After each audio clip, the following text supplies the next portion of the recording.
You're listening to Francis Oblivion and the Mad Undead by J. Johnson Higgins. This audiobook edition is a Kiss the Widow production.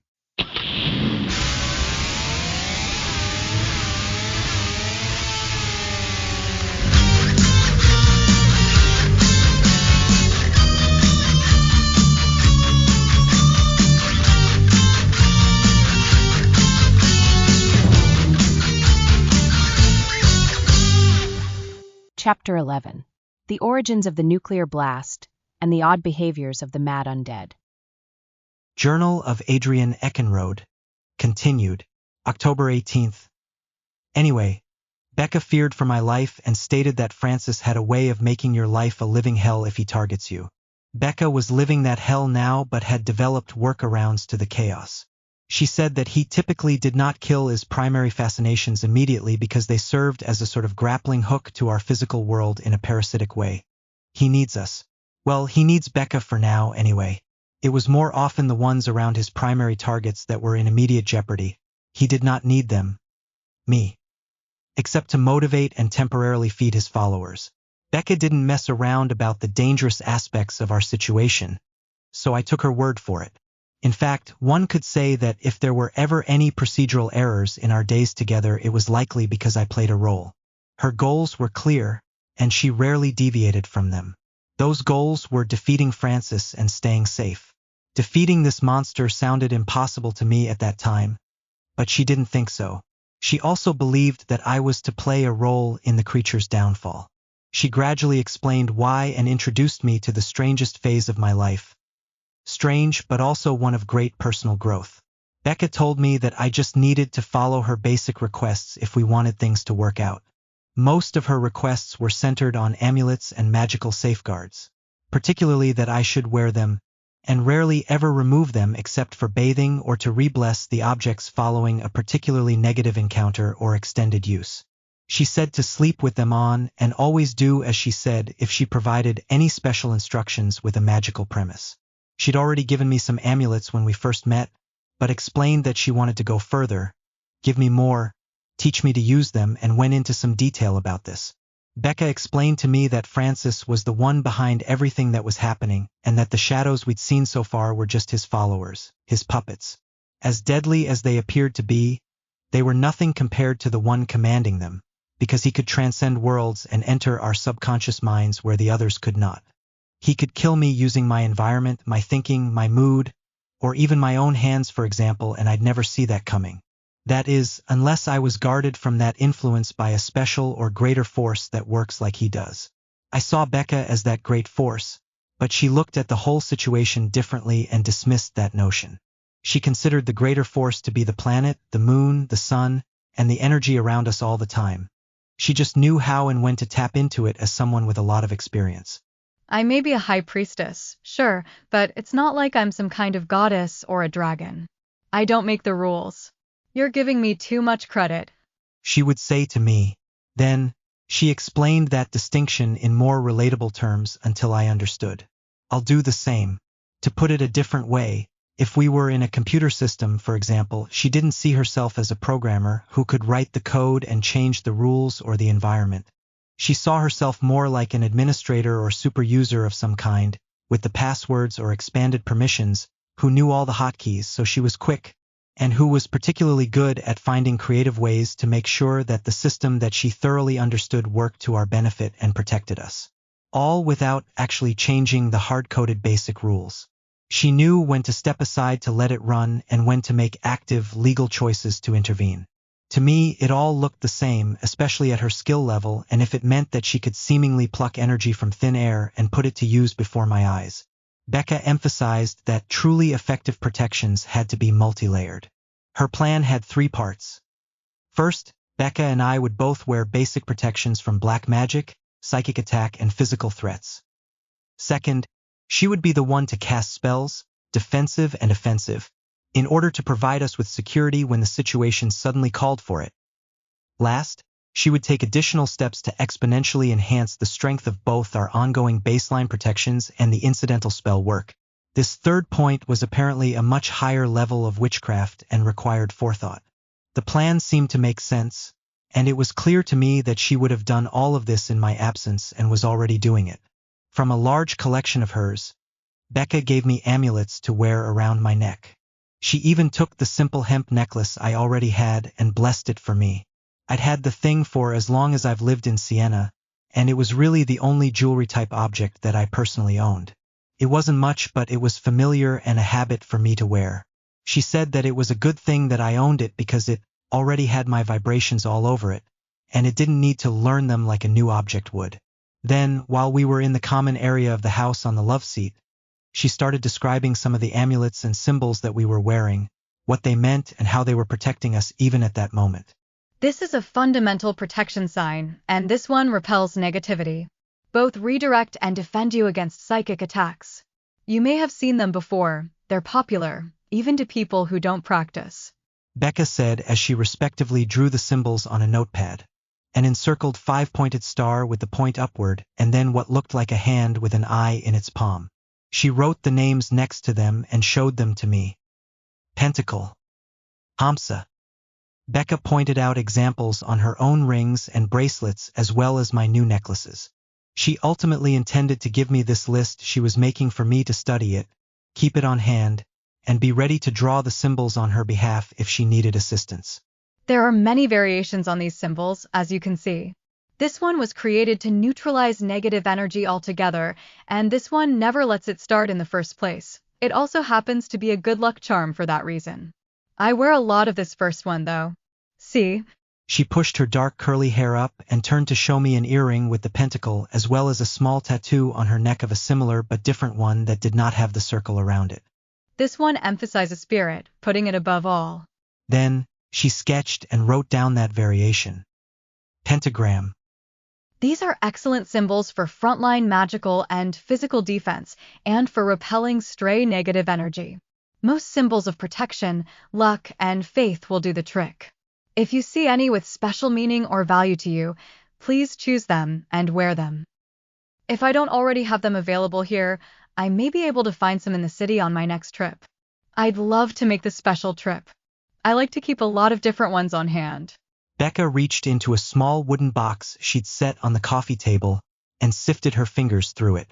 Then she slid it over to me. Feel free to go through these. Take what you like.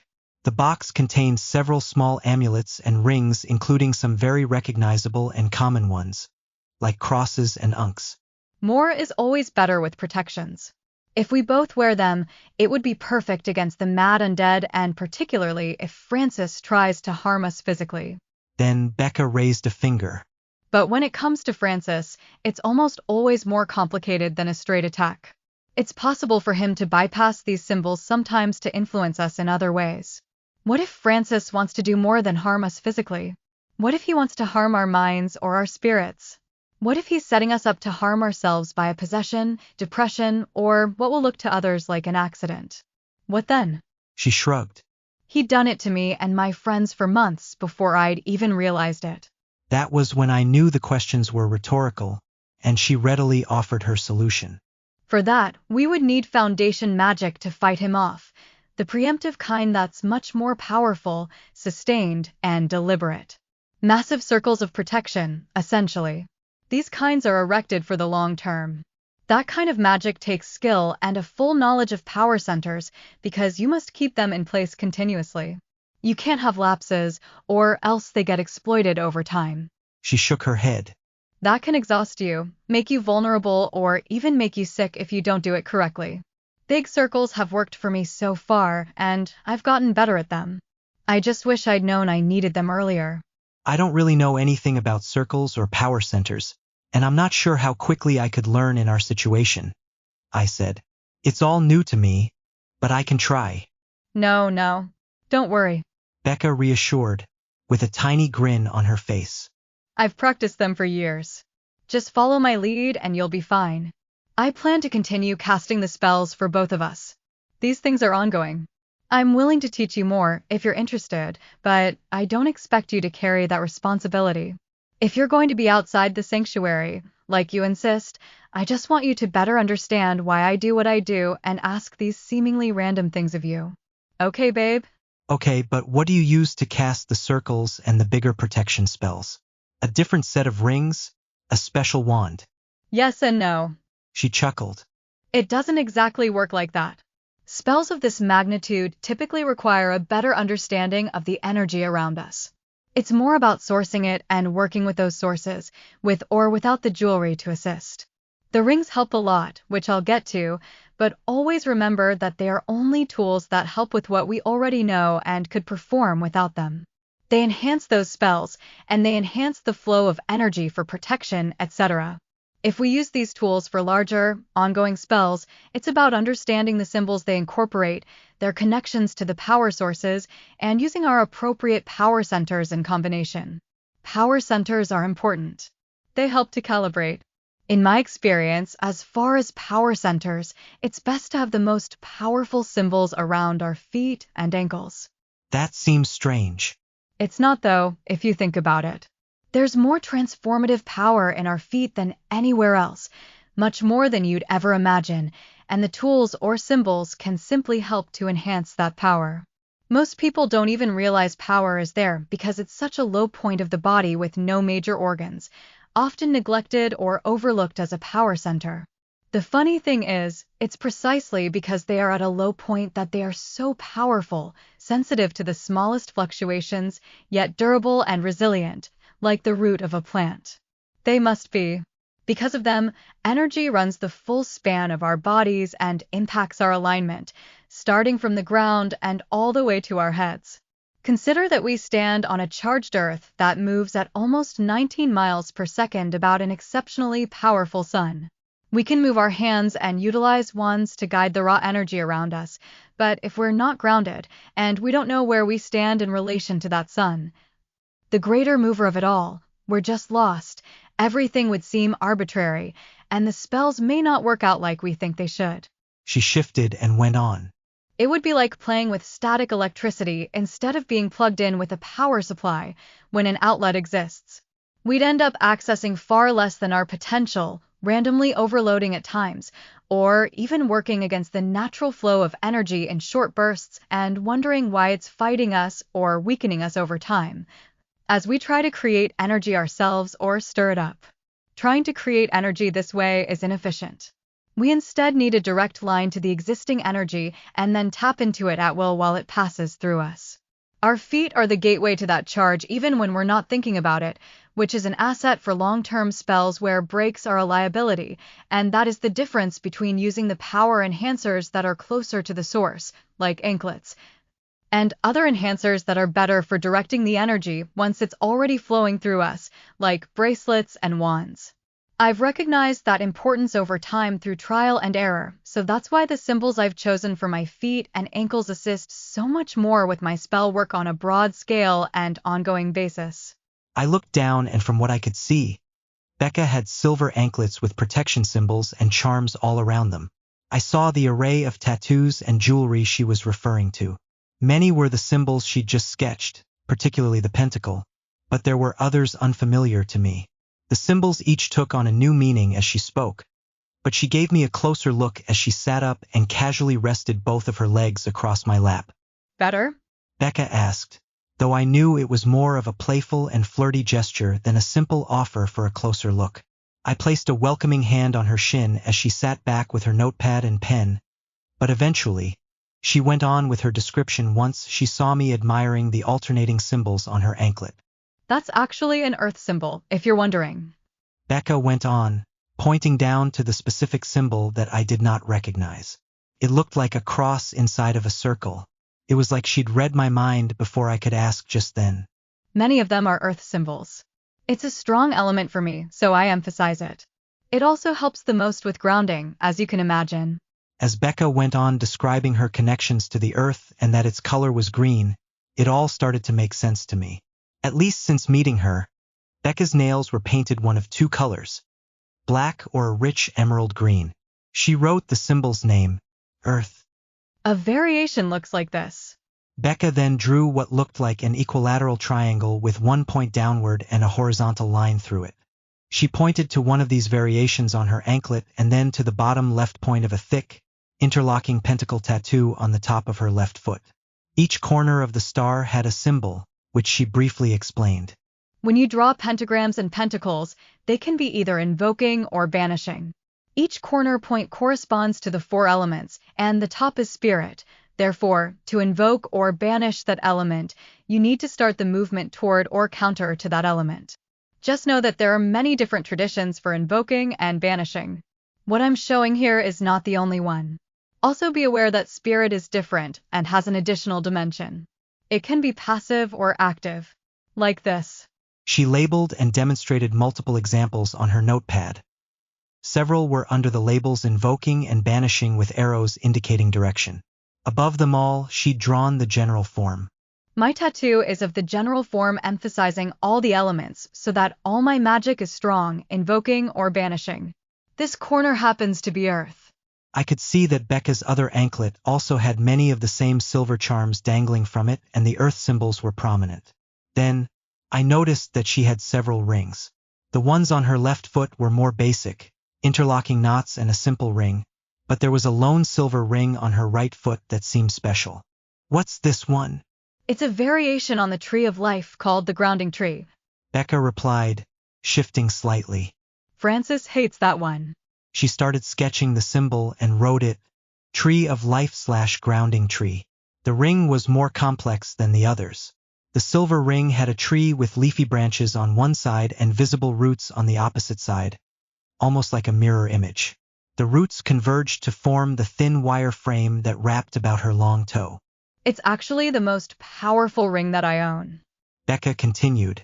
With this, I'm grounded all the fucking time, even if I'm wearing shoes, which I usually do. She explained. Why is that important? It means that all my spells, including my circles of protection, are 10 times more powerful when I wear it, slightly more so when I'm touching the ground, and twice that when I'm directly touching the dirt of the earth.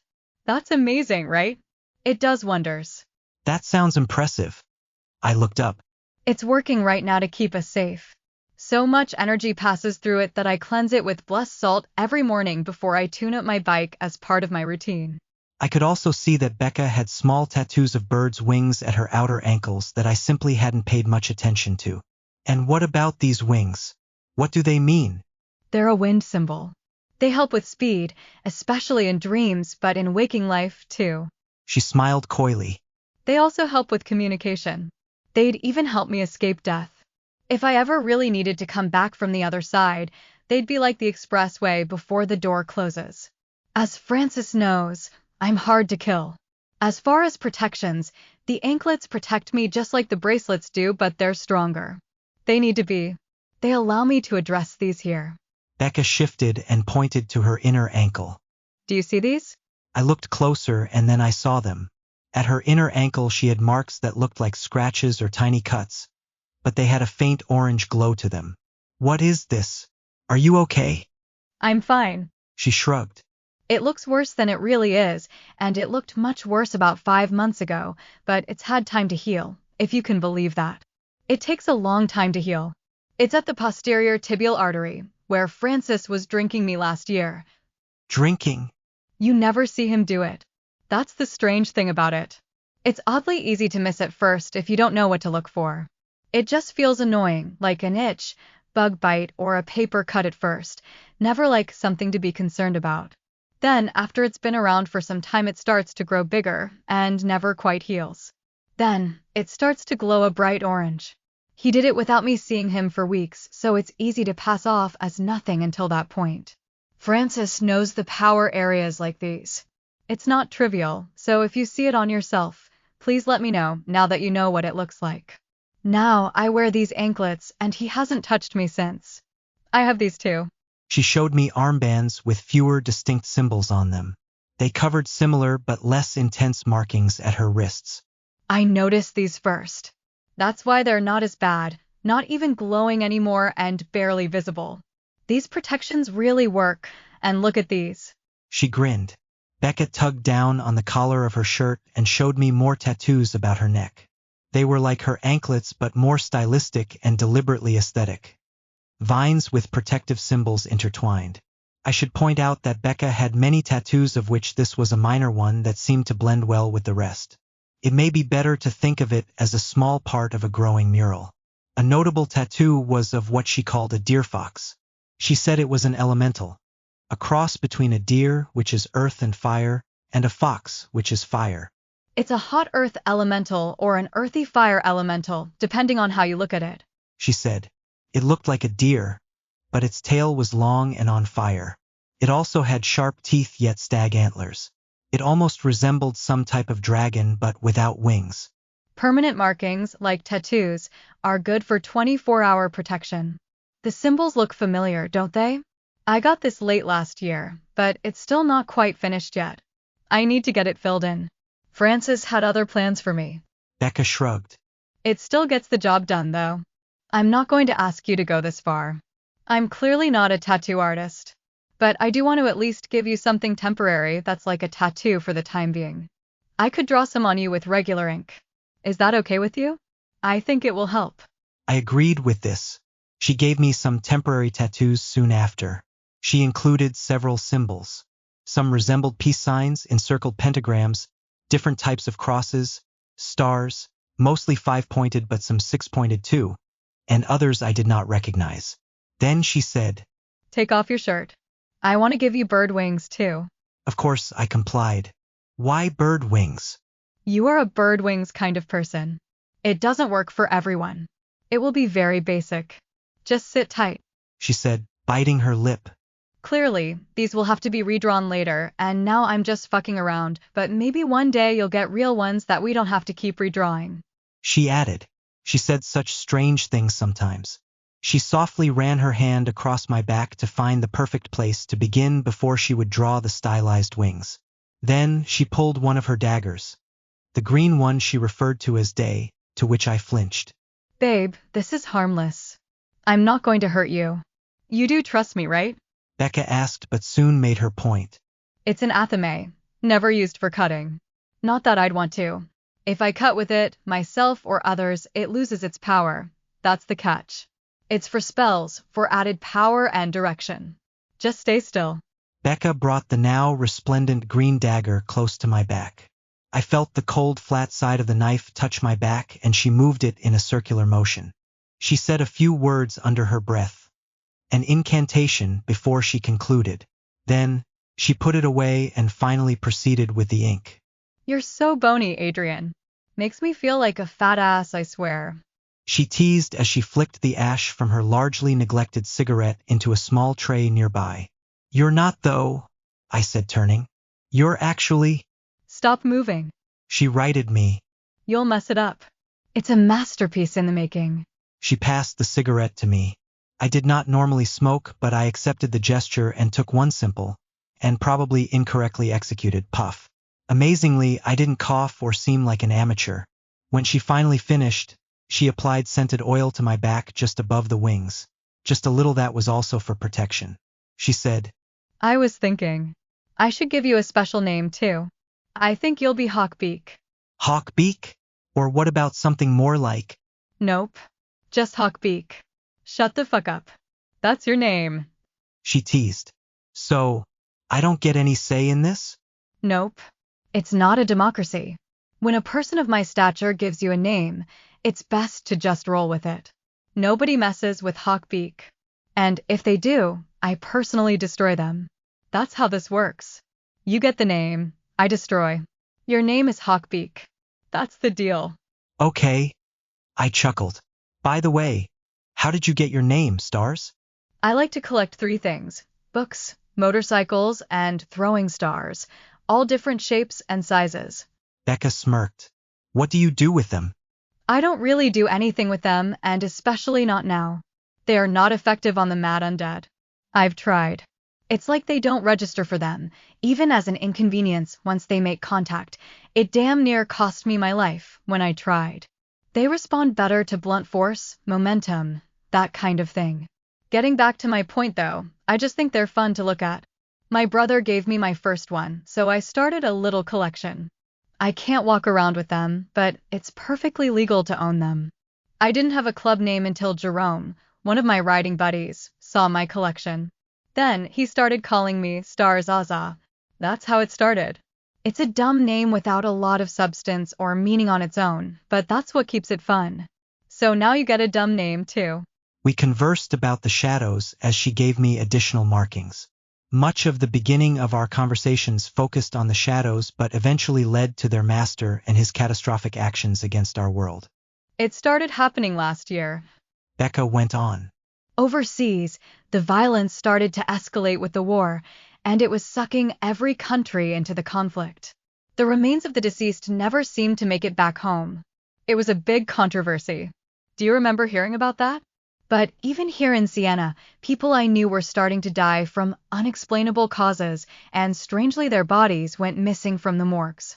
People didn't know what to think. Then, the power went out after the big solar flare, and the chaos started. At first these things seemed random, but I saw a connection early on. I knew why it was happening. I was warned, first by my great-grandfather and then by Francis himself as a threat. My great-grandfather experienced a situation like ours 100 years ago. Several people died because this force like no other emerged from the depths of hell and began its reaping.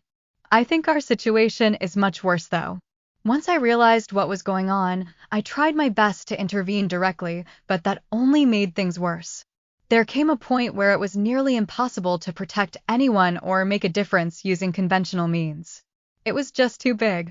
Francis even got the authorities to put out an arrest warrant on me. It was bogus, of course, because he gained control of the legal system. Either way, I had to hide out for a while as I watched our situation get worse and worse. I remember it was the eve of the spring equinox when things took the biggest turn I could have ever imagined. Francis did exactly what my great-grandfather warned us about. He used the worst weapons at his disposal. Becca shook her head. Everyone knew that both our land and their land had nuclear capabilities, but it was never clear exactly how much power they had. What we did know is that our land, being an ally, was not labeled a sponsor of terror in the Kaland Peninsula, but their land was. This produced additional tension in the region. Their land, however, had access to intercontinental ballistic missiles that could reach the mainland. There were warnings that their land could launch these missiles at the mainland all week depending on how involved the mainland became. The difference was that I knew it was inevitable that they would launch, so I was already coming up with a plan for what I could do in response. Here is what I knew. The Department of War and Violent Defense estimated that their land had about 30 long-range missiles in their arsenal, but did not know exactly where all of them were. This complicated matters and decreased the accuracy of the defense system. I'd read that in testing. The missile defense system of the mainland was accurate at about 50%, so I had to be prepared for at least 15 missiles to make landfall, and I was certain from Francis's threat that at least one of them would be pointed at Siena. Francis could persuade their land's military to launch toward the mainland, the most powerful ally of our land. It was an easy sell. Based on prior testing and the scale of the nuclear programs in the region, it was highly likely that their land had access to G-21 slapstick missiles. Each would be equipped with a 9-megaton nuclear warhead. One could wipe out an entire city like Siena and then some, leaving no sign of life or structure. Lastly, I knew that it did not take long for one of these missiles to reach their target, about 30 minutes at most. Then the day came. I could feel the shift in the air. I knew it was coming. I had a plan and I had to act fast, but I wasn't sure it would work.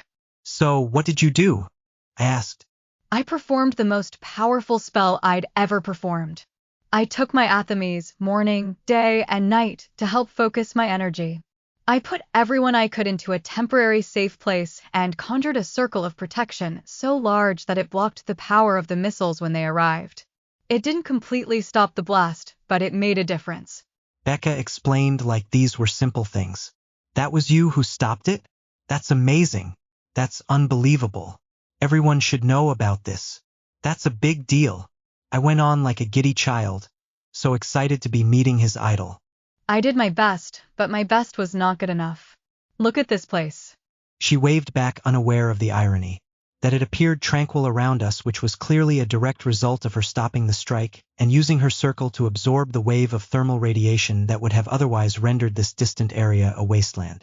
But I knew she meant the structure of the city which, while it remained standing in some capacity, was crippled like never before. Becca, we're all lucky that you did what you did. I suppose you're right. Becca said to me as she showed me again the small sanctuary bottle. Nothing could happen to them in a safe place like this. It worked. It really worked. But then the mad undead showed themselves to me after that, desperate, violent, and on a mission to find me and this sanctuary. They searched the ruins top to bottom for any signs of life. Why is it so important to them? I asked. According to my great-grandfather's journal, the mad undead are carnivorous and eat the people they encounter. For a few months this past year, they were doing exactly that, eating us. But I've managed to cut off their food supply using this sanctuary. The shadows were the reason dead soldiers never returned from war. They were the reason the morgues were empty. That was when I realized they'd already come to Siena and we couldn't go on like this. I needed a plan to put a stop to it completely. Follow me back to the study. We went back to the top of the lighthouse tower, where the study was located. The floodgate was open. Becca's eyes widened as she went on. In her every gesture and voice inflection, I could hear months of her trials, errors, and passions all at once. What were these creatures? Where did they come from? Why did this happen? How did this happen? Could it be fixed? These were questions I wanted answers to. She turned and spoke as if leading one of her classes. A grin found its way onto my face as I could now easily see her as the professor, as the librarian Rebecca Aza. I could see her leading classes of students, full every semester from such high demand. I could see her taking them to enormous collections and obscure photo archives where she brought the massive information stores to life. I could see the countless students anxious to meet this odd professor giving talks and academic conference presentations. On the seized collections of exiled war criminals, the private libraries of medicine men, musicians and botanists, and who knows who else as she gradually taught classes and conducted research. I was hanging on her every word. Figuring out what these creatures were and where they came from presented a major issue. I'd consulted several sources and listed all my possibilities in the beginning, but had little luck specifically cross-referencing what I knew and saw with those outside sources. You'd be surprised how similar most mean spirits and demons are once you get serious about understanding what they are. It's very easy to be unsure of what you're dealing with.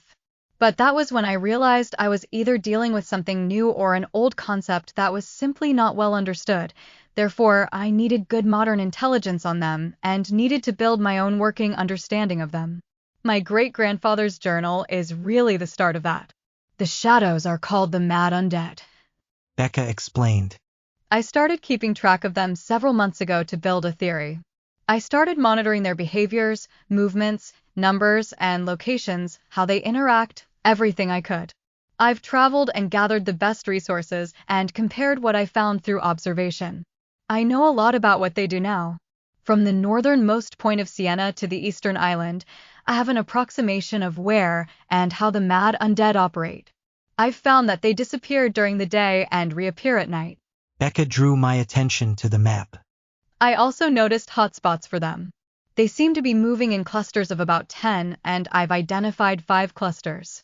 She'd put stickers in each of these primary locations and had drawn little skulls on each. She also had numbered thumbtacks to indicate where the cluster was last observed in that general area.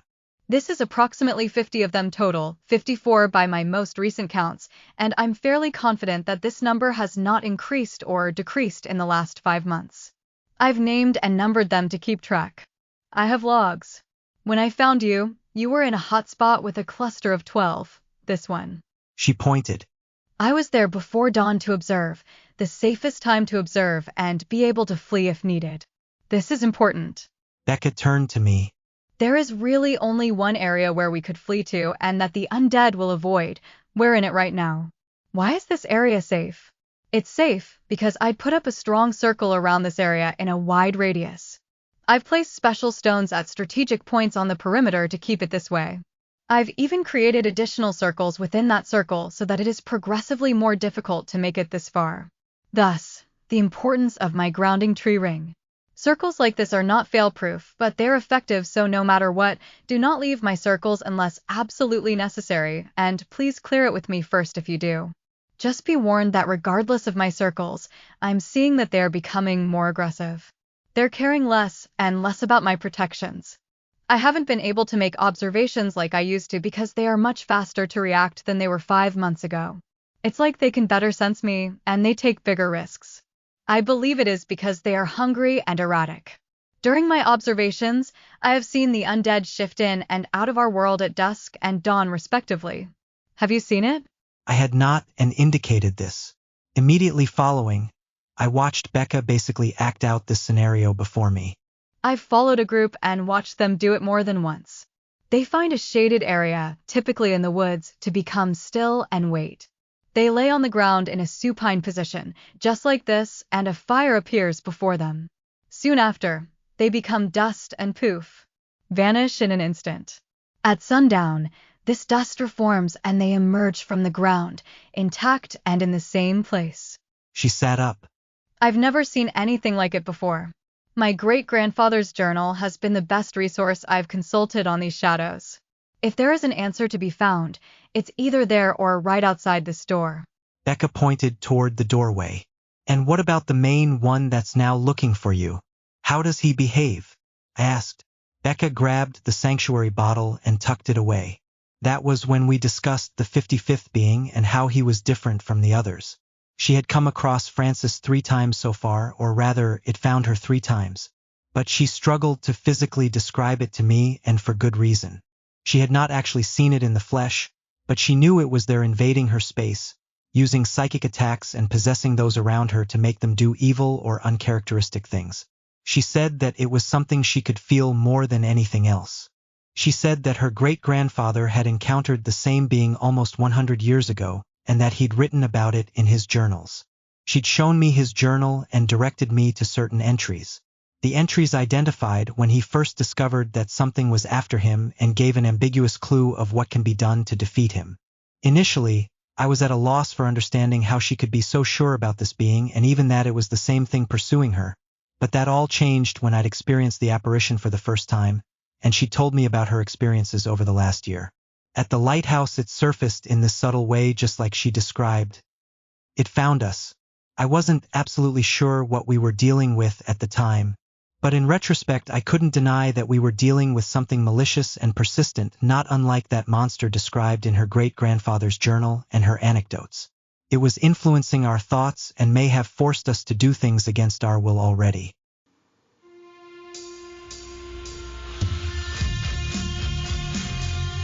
This story is 100% original and written by a human, yours truly, the author. AI was not used to write, prompt, organize, or otherwise generate this story. This audiobook edition was, however, created using licensed text-to-voice software with a lifelike casting and intonation manually adjusted and refined line by line by me, and art in and of itself. The theme music was written and produced by Kiss the Widow. If you like what you've found so far, please like and follow, subscribe, and share. Also, please be sure to check out my socials.